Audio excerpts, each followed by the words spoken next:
guys, mga kamaninay. So, abi niyo mga kamaninay, nuluag kayo ang kalibutan mga kamaninay. So, di kita magpawala sa paglao mga kamaninay. Sa kung sa kalisod sa panahon mga kamaninay, kinahanglan gyapon ta manlimbasog. Kinahanglan gyapon ta magkuha og kusog kay para sa atong pamilya mga kamaninay. So, mo na mga kamaninay, laban lang gyud ta sa mga hamon ng buhay mga kamaninay.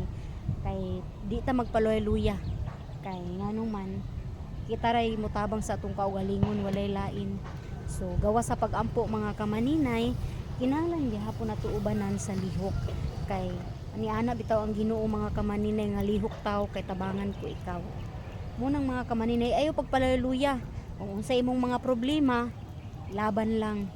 Kay mao man gyud na atong role diri sa kalibutan mga kamaninay, nga kung kita nga naa pa ta diri sa kalibutan, magpasan gyud ta sa cross. Mo nang mga kamaninay, walay kumo sa pagampo kay ang Ginoo naara na nga uban sa ato.